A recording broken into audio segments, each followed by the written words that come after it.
Dan itu dikatakan oleh Air Baswedan bahwa nasionalisme yang dibangun itu nasionalisme berdasarkan keterdidikan, itu kalimatnya. Keterdidikan. Keterdidikan. Karena keterdidikan maka memiliki nasionalisme. Jadi karena pengetahuan, kecintaan pada tanah air, bukan semata-mata karena darah. Nasionalisme itu karena kecintaan. Kecintaan. Dan itu semua karena keterdidikan. Karena keterdidikan itu membuat mencintai. Apakah ini juga Anda akhirnya mengambil peran banyak di masalah pertarungan korupsi yang menjadi isu di nasional saat ini, bahwa keterdidikan terhadap nasionalisme mengenai keterpurukan bangsa ini gitu loh? Ya, begini, kalau saya melihat keterdidikan itu fundamental sekali. Terdidik itu belum tentu sekolah ya. Banyak orang betul. yang tak sekolah tapi sangat terdidik. Banyak orang yang sekolah tapi tidak terdidik gitu. Banyak juga. Dan gini, ada fase berikutnya. Sekolah, terdidik, dan tercerahkan. Enlightened. Orang seperti para pendahulu, pendiri Republik ini, bukan hanya terdidik, tapi mereka tercerahkan. Karena itu, mereka bisa mencintai bangsanya melebihi cintanya pada dirinya. Itu yang pendidikan kita sekarang belum munculkan. Nah, saya lihat ini kan semua adalah bisa dilihat dengan masalah Indonesia saat ini adalah semua sumbernya adalah di legislatif. Bahwa keterpurukan itu, baik itu korupsi dan sebagainya, adalah legislatif. Sehingga korupsi dan sebagainya itu juga terjadi di Indonesia. Sehingga apakah bisa dikatakan sekarang bahwa legislatif Indonesia itu tidak terdidik untuk memiliki kecintaan terhadap nasionalisme? Tapi kita akan jawab setelah satu ini, Mas. Pemirsa, kami akan kembali lagi setelah yang satu ini.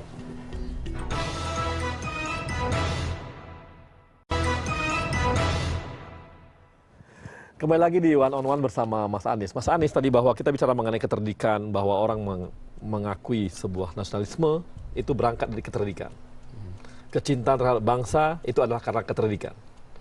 Jadi, dan lompatan jauh adalah enlightenment. Ketika ada pencerahan, gitu ya, pencerahan terhadap, dan contohnya adalah bapak-bapak bangsa. Nah, ini dengan kondisi legislatif sekarang ini, apakah mereka sebenarnya tidak terdidik untuk mencintai bangsa Indonesia? Sebenarnya terdidik, kalau dari sisi sekolah, pendidikan, tapi ada yang hilang di dalam komponen itu. Yang saya sebut tadi di awal soal integritas, soal kejujuran. Itu yang membuat orang itu bisa perilakunya sama dengan nilainya. Itu adalah integritas. Ketika perilakunya beda dengan nilainya, ada masalah di situ. Nah, ini yang namanya kebiasaan itu kan kemauan kita membentuk kebiasaan, membentuk budaya. Nah, budaya seperti korup, segala macam itu karena kebiasaan. Dan kebiasaan itu tidak dibangun di dunia pendidikan, tidak dibangun di rumah. Jadi menurut saya, kalau kita bicara korupsi misalnya, di Indonesia ada budaya yang amat tidak modern. Amat tidak modern Dalam urusan mengelola jabatan. Di dalam banyak tempat, jabatan itu adalah tujuan untuk semua ini tujuan dapat jabatan. Jadi bukan tujuannya adalah mengabdi, bukan tujuannya adalah untuk mengembalikan pada rakyat. Ini harus diubah. Tapi yang sisi lain itu begini. Kita hidup di era demokrasi. Demokrasi itu yang penting adalah aturan mainnya, bukan ada pemilu atau tidak. Kalau aturannya itu menaklukkan partai politik dan menaklukkan politisi, maka demokrasi ini bisa menguntungkan rakyat. Tapi kalau aturannya tidak menaklukkan, nggak bisa. Masalahnya yang bikin peraturan siapa juga kan gitu. Di sini, ini menurut saya menjadi kunci. Ketika kita membuat aturan ini pertama kali, ada asumsi yang menurut saya kurang pas. Asumsinya adalah orang yang masuk ke dalam politik itu adalah yang punya niat baik. Sehingga sistem itu dibuatnya kendor. Karena asumsinya orangnya baik-baik gitu. Semua gitu. Padahal tidak, sistem itu di mana-mana. Perusahaan juga begitu. Orang itu dibuat mengejar kepentingan dirinya dengan cara menguntungkan perusahaan, kan begitu. Nah, dalam politik itu tidak. Nah, ini harus diubah. Nah, sekarang kita punya MK yang sebenarnya bisa menjadi diuji di sana lagi. Di sana lagi untuk memastikan, karena undang-undang yang muncul belum tentu. Sebagai contoh, misalnya untuk kampanye. Sekarang ini yang membuat orang kemudian harus korup dalam tanda kutip karena besarnya biayanya biaya besar. Ya. Kenapa biayanya bisa jadi besar? Karena tidak pernah diatur. Kita ada aturannya, yang diatur sumbangannya. Mas, mengatur sumbangan itu basa-basi. Karena kan kita tahu. Memang mungkin sengaja kali. Di situ letak masalahnya. Karena itu yang harus diatur, bukan dibatasi besarnya sumbangan, tapi besarnya pengeluaran. Misalnya nih, Jakarta, 10 juta pemilih misalnya.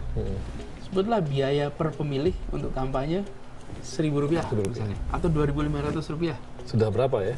20 juta. Itulah batas maksimal. Ya. Jadi orang berkampanye ada batasnya. Dengan begitu, maka kompetisi politik itu akan fair. Sama dia. Dan dengan begitu tidak menjadi partai politik, kehidupan politik itu harus memiliki uang yang luar biasa besar. Oke, sesuai dengan jabatan tadi, tujuan jabatan. Saya jadi menarik mengenai jabatan.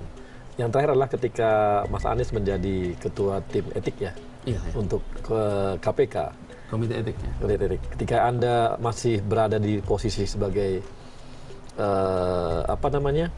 masih dalam proses penyelidikan, tapi langsung ada sebuah komentar dari ketuanya sendiri yang mengatakan ada usaha untuk melakukan kudeta. Ini Anda lihatnya sebagai apa? Apakah karena memang sementara kan seharusnya dilihatnya sebagai sebuah masih proses gitu loh.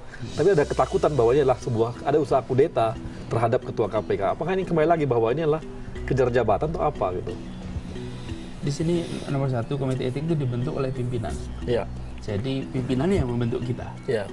Makanya kalau misalnya dikatakan bahwa komite etik itu dibuat untuk menjatuhkan, yang mutusin pimpinan juga gitu. Oke, satu. Terus yang kedua, ya, tapi mungkin ini dianggapnya setting karena dianggap bahwa 2 orang yang tengah, sisanya enggak, berarti ini settingan untuk dia 2 orang gitu. Saya rasa itu biar beliau lah yang menjelaskan. Tapi kita semua tahu bahwa pada KPK kita titipkan kepercayaan untuk memerangi korupsi. Mereka adalah orang-orang yang terdepan, akan menegakkan hukum. Karena itu mereka harus taat pada etika. Kalau hari ini etika dilanggar, besok yang dilanggar hukum dan aturan. Karena etika itu kepatutan. Jadi levelnya lebih tinggi.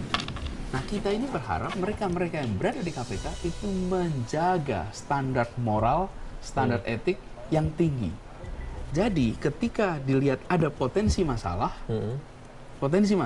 maka pimpinan bikin komite etik lihat. Justru begini, kalau nggak ada masalah, clear. Ngapain gitu ya? Clear. Kalau ada masalah, ada korektifnya. Dan ini menurut saya menarik. Harusnya di banyak tempat hal ini dilakukan bersama. Kenapa? Karena ini adalah pejabat publik, orang yang mewakili kita semua. Harus diminta pertanggungjawaban atas segala yang dilakukan. Kalau Anda tidak berminat dimintai pertanggungjawaban, jangan masuk wilayah publik. Jangan masuk wilayah publik. Nah, tapi ini menarik karena dianggap bahwa hasil dari komisi kode etik itu adalah ternyata tidak dianggap banci karena tidak mencari kenapa sampai berbuat seperti itu gitu. Itu gimana? Bukan tidak mencari motivasinya apa? Iya, motivasinya apa sampai seperti itu? Ketemuan kita menunjukkan motivasinya non politikal. Jadi motivasinya itu jadi begini, Mas. Ada seseorang yang minim pengalaman berada di tempat yang melihat semua dokumen-dokumen yang semua orang pengen tahu. Jadi tertarik gitu ya. Dan data kita menunjukkan bahwa dia sudah menyampaikan pada banyak orang apa yang dia lihat itu sering disampaikan. Oh, itu udah bukan sekali ini saja sebenarnya. Dan seringkali disampaikan pada orang di kampung halamannya, disampaikan ke sini. Meskipun apa terlalu ini ya? Jadi artinya terlalu bangga bahwa dia mengetahui banyak hal. Saya rasa begitu. Hanya itu saja tahapnya.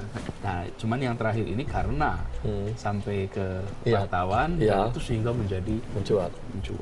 Tapi dari assessment kemudian melihat motifnya itu lebih banyak untuk, dan kalau dikatakan mempercepat, nggak perlu dipercepat, udah sampai sprindik kok, nggak ada yang perlu dipercepat lagi kalau sudah sampai di situ gitu. Kalau masih di tahap penyelidikan, misalnya itu punya efek percepat, udah di ujung gini, udah tinggal tanda tangan kok gitu. Tapi kan jadi, ada juga masih dikatakan bahwa kayak seperti Abraham Samad juga mengatakan bahwa kenapa saya harus dilarang ketemu sama wartawan gitu? Tidak ada pelarangan. Yang dianggap bahwa dia terlalu dekat sama wartawan dan sebagainya. Tidak ada. Bahkan kita tidak pernah mengatakan larangan pada wartawan, tidak ada. Tapi begini, kalau seorang pimpinan KPK berkomunikasi dengan wartawan, tak ada yang perlu disembunyikan. Betul. Betul. Itulah kalimatnya. Jangan sebut nama saya. Apa yang harus disembunyikan? Jadi kepatutan dalam berkomunikasi. Oh, jadi di sananya ya? Ya, jadi bukan dilarang komunikasinya. Loh, saya berkomunikasi, apapun isi komunikasi saya mewakili institusi. Karena itu saya harus. Loh, jadi suka gitu ya? Oke, saya beritahu tapi jangan beritahu saya ya, gitu ya? Loh, itu kan yang kita baca di situ. Iya. Ya, jadi sebenarnya lebih pada kepatutan. Bukan, tidak ada larangan berkomunikasi. Sama sekali tidak ada. Anda kalau lihat di situ, kesimpulannya adalah harus memiliki tata cara. Sehingga seluruh ucapan, tindakan, perilaku itu semua adalah sesuatu yang bisa dipertanggungjawabkan.